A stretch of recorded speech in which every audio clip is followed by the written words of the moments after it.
Hello students and welcome back to my channel again excellent learning point. तो बच्चों, आज की इस वीडियो में हम क्लास 10th का वर्कशीट नंबर 38 करने जा रहे हैं। ये बच्चों गणित का पार्ट है हमारा। और देखो आज क्या है हमारे पास, तो देखो आज हमें कुछ बेसिक चीज़ें देखनी है। ऊंचाई एवं दूरी। तो बच्चे क्या है ऊंचाई और दूरी क्या है, तो देखो मैं आपको बताता हूँ। हम यहाँ पे दो चीज़ें पढ़ेंगे बच्चे। उन्नयन कोण एंगल ऑफ एलिवेशन, अवनमन कोण एंगल ऑफ डिप्रेशन। क्या होता है बच्चों, तो देखो अगर सपोज कोई यहाँ पे एक बच्चा है, ठीक है, ठीक है, यहाँ पे कोई एक पतंग है, ठीक है। सपोज यहाँ पे कोई एक पतंग है, वो बच्चा उस पतंग को देख रहा है, तो उस बच्चे को वो जो बच्चा देख रहा है, तो यहाँ पे कोई ना कोई एक एंगल बनता होगा, ठीक है। उसे ही कहते हैं उन्नयन कोण। वापस से बच्चों, ये देखो ये एक व्यक्ति है, जो भी है बच्चा है, जो भी है एक पर्सन है यहाँ पर, और वो क्या देख रहा है, किसी एक वस्तु को ऊपर से देख रहा है, ठीक है। तो यहाँ पर क्या हो रहा है कि वो जो जिस एंगल में देख रहा है उस एंगल को कहते हैं उन्नयन कोण, ठीक है। तो लिखा हुआ है जब कोई व्यक्ति ऊपर की ओर से, ध्यान देखना बच्चों, ध्यान रखने वाली क्या बात है यहाँ पर, ऊपर की ओर से किसी वस्तु को देखता है, तो तब दृष्टि रेखा तथा क्षैतिज रेखा मध्य बनने वाले कोण का उन्नयन कोण एंगल ऑफ एलिवेशन कहते हैं, ठीक है।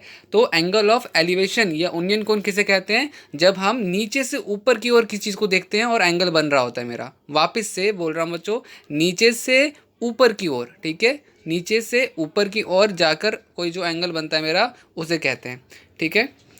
अब बच्चे अवनमन कोण या एंगल ऑफ डिप्रेशन, इसका ठीक उल्टा है। जब कोई चीज़ ऊपर से एंगल बनाती है नीचे, ठीक है, ऊपर से नीचे एंगल बनाती है, तो वो क्या होता है, वो कहता है आपका अवनयन उन्नयन को, सॉरी आपका यहाँ पे अवनमन कोण है, यहाँ पे इन्होंने शायद से कुछ गलत कर दिया है, ठीक है। तो अवनमन कोण उसे कहते हैं, ठीक है। तो देखो सपोज यहाँ पर कोई एक व्यक्ति है और वो नीचे कोई पॉइंट पे सी पे देख रहा है, तो वो किस एंगल पे देख रहा है, तो यहाँ पे मुझे इस एंगल पे देख रहा है, तो ये वो एंगल हमारा क्या कहते हैं, अवनमन कोण कहते हैं, ठीक है। यही है बच्चों आज की वर्कशीट में, इसी के बारे में हमें देखना है। तो देखो पहला क्या लिखा हुआ है, उन्नयन कोण एवं आपका अवनमन कोण में दो अंतर। तो बच्चों आपको क्या करना है, सिंपली आपको फर्स्ट आंसर में क्या लिखना है, पूरा अच्छे से ये उतार देना है, ये वाला और ये वाला फर्स्ट आंसर में। ये आपका उत्तर, उत्तर बोलो या जो भी है आंसर, उत्तर एक है, ठीक है। उत्तर एक है ये आपका उन्नयन कोण और अवनमन कोण, ठीक है। तो वापस से बता रहा हूँ बच्चों एक बारी और, क्योंकि ये नई चीज़ है तो बच्चों को कन्फ्यूज़न हो जाती है।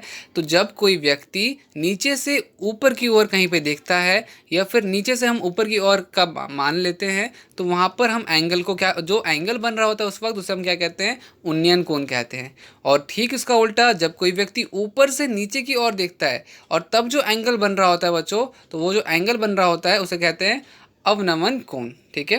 तो ये आपका फर्स्ट के आंसर में आपको वापस से ये बता दूं, फर्स्ट के आंसर में आपको ये दोनों बॉक्स को अच्छे से बना के लिखना है, डायग्राम बनाना है, और ये आपका आंसर फर्स्ट है, ठीक है, फर्स्ट आंसर है, ओके।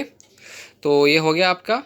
अब है ऊपर दिए गए उदाहरण 3 के चित्र में जहाज एवं मीनार के बीच बने कोण का नाम बताइए। जहाज और मीनार बचे, तो जहाज किधर है, जहाज इधर है, और मीनार किधर है, मीनार ऊपर है। मतलब कि आप नीचे से ऊपर की तरफ बात कर रहे हो, नीचे से ऊपर की तरफ बात कर रहे हो। और हमने देखा था कि जब भी हम नीचे से ऊपर की तरफ एंगल बनाएंगे तो उस एंगल को क्या कहते हैं, उन्नयन कोण। तो बच्चों ये आपका क्या हो जाएगा, ये आपका हो जाएगा आंसर, ये आपका हो जाएगा आंसर सेकंड, ठीक है। आंसर सेकंड बच्चों आपका उन्नयन कोण एंगल ऑफ एलिवेशन। क्योंकि क्या पूछा जा रहा था कि भाई कोई एक जहाज है, जो कि जहाज से मीनार की ओर एक एंगल बन रहा है, तो जहाज से मीनार की ओर जो एंगल बन रहा है वो बताओ कौन सा एंगल बन रहा है, तो उन्नयन कोण बन रहा है, एंगल ऑफ एलिवेशन बन रहा है, ठीक है। तो ये हो गया बच्चों आपका। अब बच्चों प्रश्न 3। अब यहाँ पे बच्चों समुद्र तल से 65 मीटर ऊपर, मतलब कि आपका इससे एक स्थित बिंदु है, ठीक है, और बादल का उन्नयन कोण वहाँ पे कोण बी बनता है, और समुद्र में बादल की परछाई का अवनमन कोण कोण अल्फा, मतलब ये अल्फा है बच्चों और ये बीटा है, ठीक है, ये अल्फा बीटा है। और बादल की कुल ऊंचाई कितनी है, 518। तो बच्चों यहाँ पे आपको उसका डायग्राम बनाना है। तो देखो आते हैं कैसा क्या होगा, डायग्राम देखते हैं। तो बच्चों देखो यहाँ पर हमारे समुद्र हो जाएगा, ठीक है, इसको हम समुद्र मान लेते हैं, पूरा जो है हमारा समुद्र हो जाएगा। ये मतलब कि अच्छा समुद्र, समुद्र तो नीले रंग का होता है, तो थोड़ा नीला कर देते हैं बच्चों, हम नीला कर देते हैं, ये रहा आपका हल्का सा। तो ये बच्चों आपका पानी पानी है यहाँ पर, ठीक है। बोला जा रहा है समुद्र से कुछ दूर ऊपर, तो मैंने ले लिया 65 मीटर। यहाँ पर एक पॉइंट से समुद्र जो आपका क्या कहते हैं बादल को देखा जा रहा है, तो वो क्या बना रहा है, अवनमन कौन बना रहा है, वो है sorry elevation, angle of elevation बना रहा है, उसको क्या कहते हैं बीटा, ठीक है। और फिर बोला जा रहा है कि उसकी जो परछाई है, उसकी परछाई वो समुद्र के तट तक जा रही है, वो है आपका अल्फ़ा। तो ये हमने बना लिया। और बोला जा रहा था बादल का जो भैया हाइट है वो कितना है, 518 मीटर। तो ये कुछ इस तरह से आपको पूरा का पूरा डायग्राम बनाना है, वापस से बता रहा हूँ, इस तरह से पूरा डायग्राम बनाना है आपको। वापस से बादल से नीचे से ज़मीन से लेके बादल की दूरी कितनी थी, 518 मीटर, तो वो हमने कर दी। फिर हमारा ये दे रखा था 65 मीटर, वो हमने कर दिया। एंगल ऑफ एलिवेशन कितना बन रहा था, बीटा बन रहा था, हमने बीटा बना दिया। एंगल ऑफ आपका डिप्रेशन कितना बन रहा था, तो वो हमने अल्फ़ा बना दिया। तो ये था बच्चों आपका आंसर थर्ड, ठीक है। तो इसलिए अपनी कॉपी में से उतार लेना, ओके। तो आज की वीडियो में बच्चों इतना ही, बाकी मिलते हैं नेक्स्ट वीडियो में, तब तक के लिए बाय बाय।